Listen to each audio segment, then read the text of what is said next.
Radhe Radhe. Hello guys, आप सब कैसे हो? प्लीज़ मुझे कमेंट करके बताना और आई होप आप अच्छे होंगे। तो गाइस, मेरे आर की चैनल में आप सभी का तहे दिल से स्वागत है। और आज का वीडियो है पाबंदी। पाबंदी यानी कि बहुओं पे कितनी पाबंदी लगानी चाहिए और कितनी नहीं। कि वो ज़माना और था, वो ज़माना और था जो घूंघट में, इतने घूंघट में रहती थी, पर्दे में रहती थी बहुएं, और उनके मुंह से आवाज़ भी नहीं निकलती थी और बहुत कुछ होता था उस टाइम पे। पर आज की तारीख में नहीं, क्योंकि वो समय और आज के समय में बहुत फ़र्क है। वो समय जब का था, जब मेरी मम्मी शादी होकर आई थी, वो बहुत पर्दे में रही थी, आवाज़ भी नहीं निकलती थी। बहुत सालों हो जाते थे तो बहू की आवाज़ भी सुनने को नहीं मिलती थी कि बहू की आवाज़ कैसी है। तो वो और टाइम था। आज का टाइम देखो तो आज के टाइम में सबको ही पता है कितना बदलाव आ गया है, और लोगों की सोच बहुत आगे पहुंच चुकी है। पर कुछ लोगों की सोच है ना, वो आज भी उस ज़माने की है। जो वो ज़माना है ना, वो आज भी कुछ लोगों की सोच ऐसी है जो बहुओं को पाबंदी में रखना पसंद करते हैं। और वो सिर्फ अपनी बहुओं के लिए पसंद करती हैं, अपनी बेटियों के लिए नहीं। ये फ़र्क होता है। वो बेटियों के लिए तो ये चाहती हैं ऐसे लोग कि हमारी बेटी खूब घूमे, खूब फिरे, खूब मस्ती करे, मजाक करे, कुछ भी करे, उसको फुल आज़ादी होनी चाहिए। पर वो बहुओं के लिए नहीं सोचती हैं। बहुओं पे इतनी पाबंदियां होती हैं कि अगर कोई गेस्ट आया है ना, तो उन लोगों का ये रहता है कि बस बहू आए, पैर छुए, वो भी इतने घूंघट में पैर छुए, और बाकी का वहाँ से जो नाश्ता पानी बनाकर लाइए, खाना वगैरह कुछ भी रखे और चली जाए। उसको दो बात ना तो सुनने का हक है और ना कुछ बोलने का। ऐसे लोग हैं। आज की बट में रखना, किसी से ना बोलना, किसी के साथ नहीं भेजना, और किसी से बात मत करो, मतलब कि कुछ भी बहुत कुछ पाबंदी में रखती हैं। उन लोगों को एक बात बताऊं, आप इतनी पाबंदियां मत रखा करो। मेरा अगर आप एक बात बताइए, आपने अपनी बहू को मना कर दिया कि तू इससे मत बोलना, ठीक है, वो आपके सामने नहीं बोलेगी, फिर वो आपके पीछे बोलेगी, वो आपसे दुपक कर पीछे बोलेगी, और वो बोलना फिर आपके लिए खतरनाक है।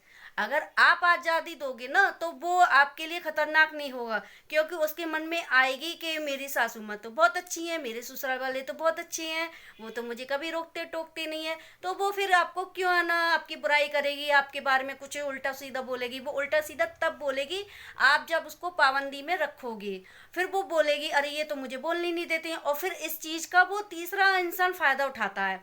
यानी कि जिससे वो बातें करती है ना, वो तीसरा इंसान फ़ायदा उठाता है। जैसे आपने मना कर दिया कि इससे बात मत करना, आप खूब बोलते हो, चाहते हो, आपका खूब अच्छा घनिष्ठ है वो उनसे संबंध, और पर आप आज़ादी नहीं देते हो। फिर वो बोल देती है बहू कि इन्हें आपके लिए मना कर रखा है, मैं इस वजह से नहीं बोल पाती हूँ। तो उसके मन में हीन भावना जाती है कि मेरे प्रति इतनी गंदी सोच है उन लोगों की कि जो मुझे नहीं बात करने देते हैं, मुझसे मतलब कि मना करते हैं। तो फिर वो फ़ायदा उठाता है, समझ रहे हैं मेरी बात को? तो वो फिर तीसरा ऐसे फ़ायदा उठाता है। अगर आप कभी पाबंदी नहीं लगाओगे, तो अगर बाहर का कोई बोलेगा भी ना आपकी बहू को आपके बारे में कुछ भी, तो वो खुद आकर स्वयं बताएगी। सच बता रही हूँ मैं।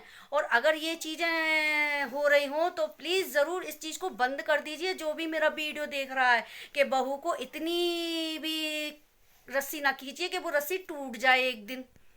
और ये सोच पता है, जरूरी नहीं कि नीचे तबके लोगों में ही है, ये ऊंचे ऊंचे तबके लोगों में भी होती है, बड़े बड़े घरों में भी होती है, मिडिल क्लास लोगों में भी होती है, और ऊंचे ऊंचे घरों में भी होती है। मैंने ये चीज़ें देखी हैं, मैंने खुद अपनी आंखों से देखा है।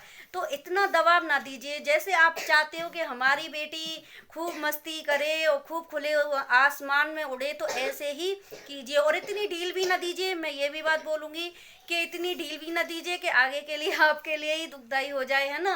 तो इतनी ढील भी ना देनी चाहिए। जैसे एग्जाम्पल मैं बताऊं, जैसे घर में पहले एक बहू आती है, ठीक है, तो उसको आप खूब कर्राई करते हो, फिर दूसरी आती है, उसके लिए ढिलाई देते हो।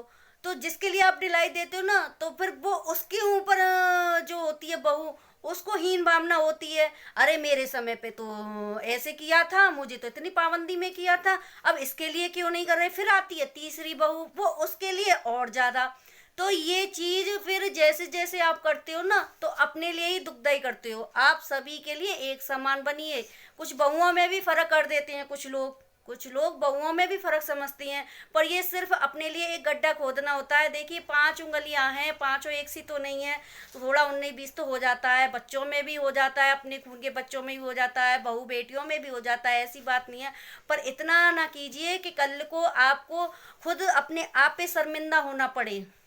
अब मुझे नहीं पता मेरा बोलना किसी को अच्छा लग रहा होगा, किसी को खल भी रहा होगा, पर मैं यही बोलूँगी कि जितनी आप कर्राई और बहुओं पे कर लेते हो ना, फिर जैसे जैसे आती है ना उन पे नहीं कर पाते हो, और तब आपको पता चलता है, तब आपको पता चलता है। तो ऐसा ना कीजिए, ऐसा ना कीजिए, और अपने आप को पता मत चलने दीजिए।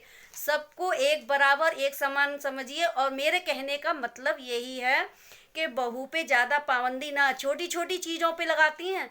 ऐसे ऐसे घर भी होते हैं, जैसे कोई चीज़ हुई, वो रखी है, अगर बहू ने खा ली, अरे तूने कैसे खा ली है, और ना खाई तो अरे तूने कैसे नहीं खाई है। ये चीज़ें होती हैं, ये आई हैं अच्छे अच्छे घरों से लेके नीचे नीचे घरों से लेके, क्योंकि सोच सोच आज भी वही है, चाहे वक्त बदल गया है। तो इस वक्त को जैसे बदला है ना, अभी सोच को और बदलिए अपनी को। और आप सोच रहे होंगे कि ये आज क्या बोल रही हैं। मैं ये इसलिए बोल रही हूँ कि मुझ पे भी किसी टाइम बहुत कुछ हो चुका था, पर हो चुका था, उसके बाद में नहीं। कुछ सालों हुआ था, उसके बाद में नहीं, क्योंकि मैंने पहले ही कहा था कि ज़्यादा तुम डोर को कर्राई करोगे तो वो टूट जाएगी।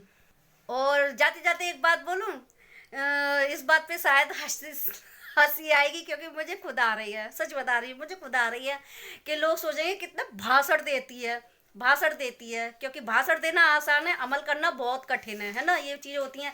तो आप लोग भी मेरे लिए जो बैठ के पंचायत करते हो ना, ये जो भाषण देते हो, तो अपने भाषण और अपनी पंचायत अपने पास ही रखिए, क्योंकि तुम्हारी एडवाइस लेना मुझे कोई दिलचस्पी नहीं है। और तुम लोगों की तुच्छ सोच और तुम लोगों की घटिया सोच मेरे लिए ऐसे ही रहेगी, कभी नहीं बदलेगी, चाहे मैं कितना भी जी जान लगा दूं। और वीडियो में ज़्यादा बड़ा नहीं बनाऊंगी, तो बस इतना ही बोलूँगी कि जैसे आप अपनी बेटी के लिए सोचते हो ना कि हमारी बेटी खुले आसमान आज़ादी में उड़े, तो ऐसे ही दूसरे की बेटी के बारे में भी सोचा करो। ज़्यादा लगाम लगाने की कोशिश ना कीजिए, जिसके लिए आपको एक दिन पछताना पड़े। तो फिर राधे राधे, अपना ख्याल रखना और अपनी पूरी फैमिली का ख्याल रखना, और हाँ, अपने आसपास के लोगों को भी ध्यान रखना।